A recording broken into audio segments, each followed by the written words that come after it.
I would like to introduce Mr. Zafar Masud, President of the Bank of Punjab. As I said, a great supporter of culture and literature. And as you know, he had this, he was involved in the PIA accident that crashed in Karachi.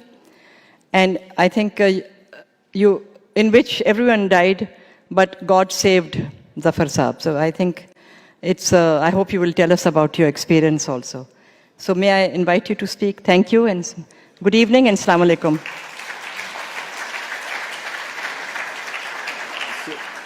Ladies and gentlemen, 3 years ago, I survived a plane crash that left 98 people dead. I was one of the 2 survivors. It was the kind of monumental event that redefines you. I found myself recalibrating my priorities, thinking more deeply about the questions of my existence, which I had breezed by before, and marveling at the series of events that allowed me to survive. In the time that followed, I also struggled with painful physical complications from my injuries that required multiple surgeries in and outside Pakistan. One of the doctors, by the way, who's worked on me or working on me still is here, so thank you, Dr. Bhatt.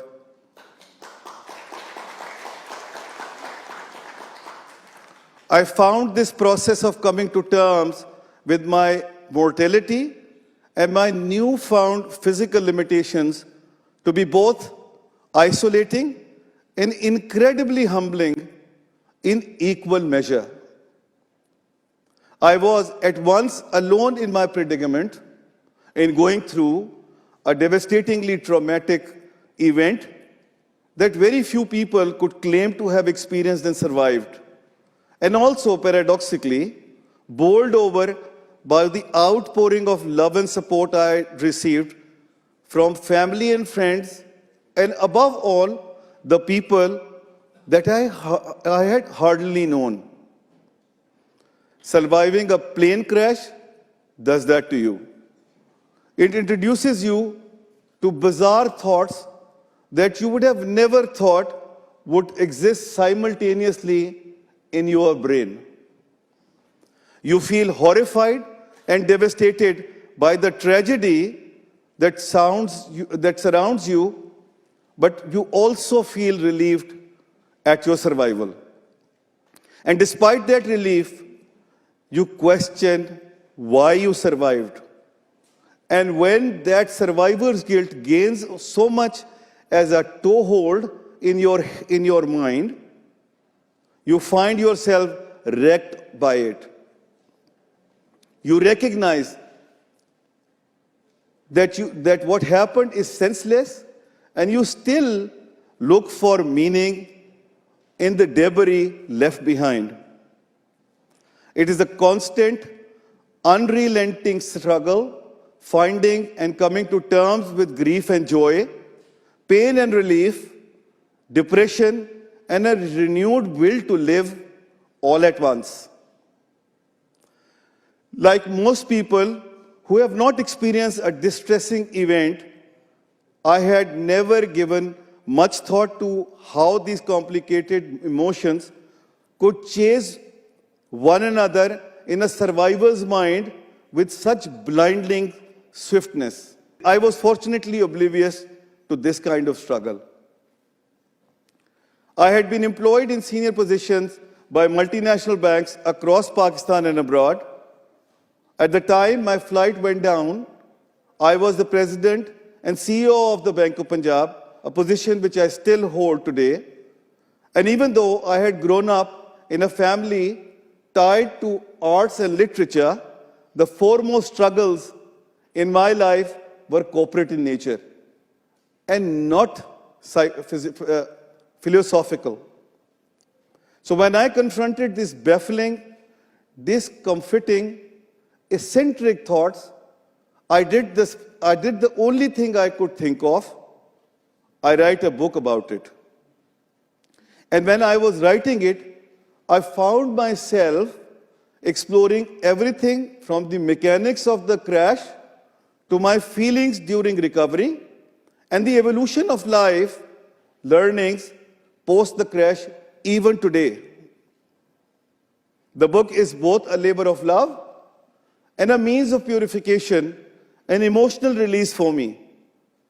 And I have come out the other side with a stronger, clear sense of who I am and what my renewed lease on life means to me. The crash itself was a complicated mess. PK 8303 was a local flight from Lahore to Karachi in Pakistan. Minutes from landing in the coastal city, air traffic control had flagged the flight for being higher than the required descent profile, and ground officials had asked the pilot to abort the frenzied descent for a slower approach. The advice was ignored.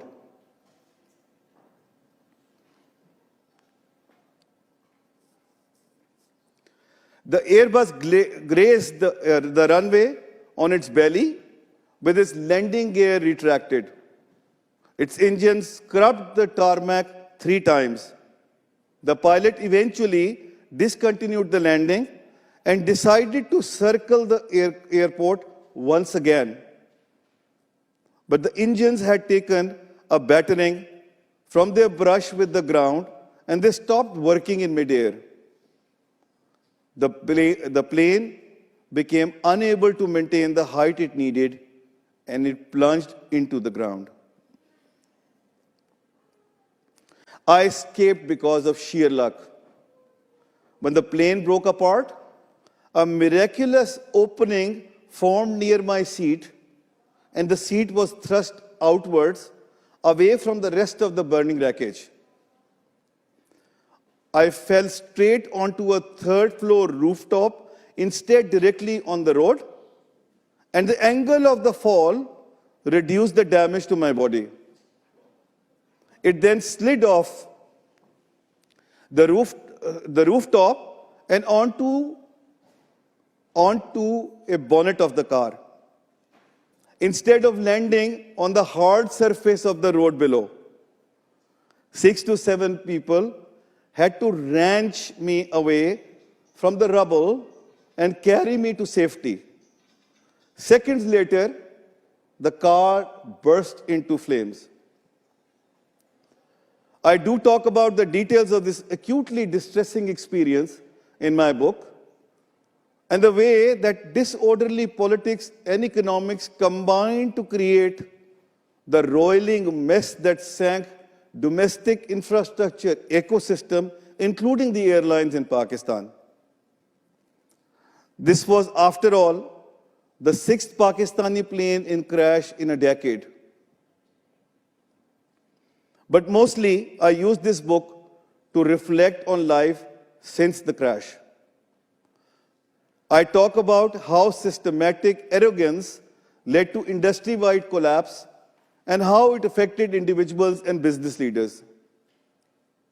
How cognitive dissonance can railroad recovery when your perception of your body's limits does not match the reality.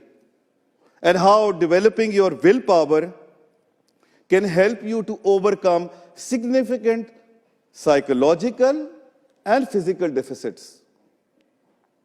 The crash propelled me into thinking and reading about more spiritual things.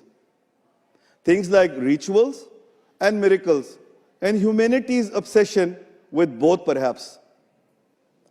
For one, our understanding of miracles has been shaped by centuries of cultural and religious conditioning. This conditioning led me to believe I had to be worthy of being saved, and I struggled to explain why I had received these miracles.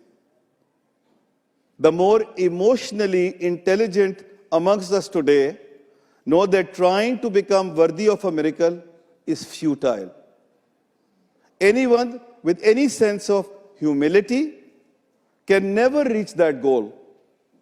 And it was only when I accepted that I had been awarded this miracle for no reason at all that I began to overcome my guilt, the survivor's guilt. I was similarly exposed by how rituals have shaped humanity. Senior ground control officers in Karachi had abandoned their posts to offer prayers when my plane was about to crash. What led men to such lengths to follow rigid prescriptions of a religion that was meant to be compassionate and peaceful is beyond me. In looking at this, I delved deep into the history of ritual behavior from hoarding during the Metal Ages to current Muslim practices. I considered both the rigidity and sacrifice that some prescribed rituals entail and the scientifically backed benefits of ritualistic behaviors, such as its positive and calming effects for athletes or fishermen sailing in storm-ridden seas. I hope that these reflections can show reader that while rituals can offer great comfort, many have become divisive, political, and perhaps distracting. In fact, in placing conversations like this is at the center of the book, my hope is that it encourages readers to question long-held beliefs or propel them into action or help them to slow down at least. I hesitate to call this a self-help book. For me, it is more than a prescription of things to do or to avoid. It is merely my attempt to explain the unexplainable, to formulate ideas about the world that are couched in both historical and political context. But these ideas are fueled by the urgency of someone who has faced a near-death experience, which often brings things into shape, relief for people. It was certainly done so for me, and I hope and wish that it can do the same for people who read my story. Thank you very much. God bless you all.